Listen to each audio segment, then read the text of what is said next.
शुभ सकाळ पिलाମାନେ ଆଜିର ଏହି ଅନଲାଇନ ଶିକ୍ଷାଦାନର ସାହିତ୍ୟ କାଳାଂଶକୁ ତୁମମାନଙ୍କୁ ସ୍ୱାଗତ। ଆଶା କରୁଛି ଏହି କରୋନା ମହାମାରୀ କାଳରେ ତୁମେ ଘରୁ କୁଆଡ଼େ ନ ଯାଇ ସମସ୍ତେ ଭଲରେ ଥିବ। କରୋନା ମହାମାରୀ ତ ସାରା ବିଶ୍ୱରେ ତାର କାୟା ବିସ୍ତାର କରି ଚାଲିଛି।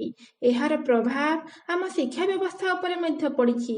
ବିଦ୍ୟାଳୟ ସବୁ ବନ୍ଦ ଥିବାରୁ ଆମେ ଘରେ ବସି ଅନଲାଇନ କ୍ଲାସର ଉପଯୋଗ କରି ପାଠ ପଢ଼ିପାରିବା।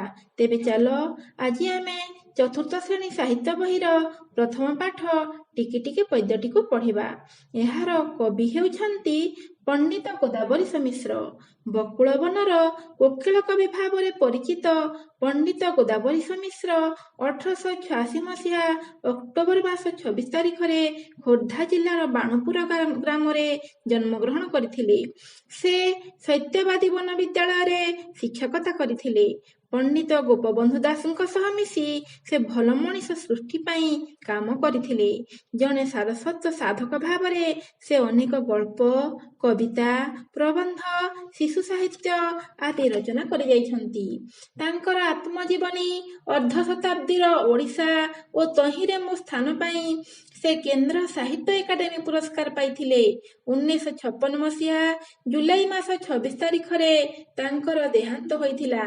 ଆମ ଚତୁର୍ଥ ଶ୍ରେଣୀ ସାହିତ୍ୟ ବହିର ଟିକି ଟିକି ପଦ୍ୟଟି ତାଙ୍କ କବି ମାନସର ଏକ ବାସ୍ତବ ପ୍ରତିଫଳନ ଅଟେ।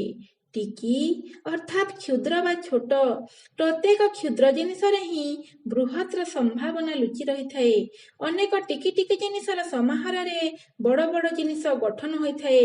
ଯେପରିକି ଛୋଟ ଛୋଟ ଫୁଲକୁ ଗୁନ୍ଥି ସୁନ୍ଦର ମାଳଟିଏ ତିଆରି ହୁଏ।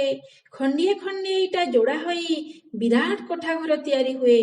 ସରୁ ସରୁ ସୂତାକୁ ନେଇ ସୁନ୍ଦର ଲୁଗା ତିଆରି ହୁଏ। ତେଣୁ ପୃଥିବୀ ପୃଷ୍ଠରେ କୌଣସି ଜିନିଷ ଛୋଟ ବା ହେୟ ନୁହେଁ। ଆମେ ଯଦି ଟିକି ଟିକି ଘଟଣା ଗୁଡ଼ିକ ବିଷୟରେ ଭାବିବା ତେବେ ବହୁତ ବଡ଼ ବଡ଼ କାମ କରିପାରିବା। ଏହା ଦ୍ୱାରା ଆମର ଜନ୍ମ ଧନ୍ୟ ହେବ। ତେବେ ଚାଲ ଆଜି ଆମେ ପ୍ରଥମେ ଟିକି ଟିକି କବିତାଟିକୁ ଆବୃତ୍ତି କରିବା। ଟିକି ଟିକି ଟିକି ଟୋପା ପାଣିରେ ଗଢ଼ା ହୋଇଛି ସିନ୍ଧୁ, ଦିଶୁନାହିଁ ସିନା ଆଖିକି ତାର ଅସଂଖ୍ୟ ବିନ୍ଦୁ। ଟିକି ଟିକି ଧୂଳି କଣିକା ମିଶି ହୋଇଛି ଧରା, ପାହାଡ଼ ପଡ଼ିଆ ନଗର ସବୁ ଧୂଳିରେ ଗଢ଼ା। ଗୋଟି ଗୋଟି କେତେ ଗଛରେ ପରା ତିଆରି ବନ, ଏତେ ଲୋକ ହିତ ସାଧୁଛି ଏତେ ବାଣ୍ଟୁଛି ଧନ। ଟିକି ଟିକି କୋଟି ତାରକା ଫୁଟି ଗଗନେ ନିତି, ରାତିର ଅନ୍ଧାର ବିନାଶୀ ତୋଫା କରନ୍ତି କ୍ଷିତି। ଲବେ ଲବେ ଦୟା ହୃଦୟ ଦେଇପାରେ ଯେ ନର, ସେ ଏକା ବୋଲାଏ ଜଗତେ ଦୟାମୟଙ୍କ ଚର। ପଦୁ ପଦ କଥା ମଧୁର ଯେହୁ ଭାଷଇ ମୁଖେ, ପରକୁ ଆପଣା କରି ସେ ବାନ୍ଧି ପାରଇ ସୁଖେ।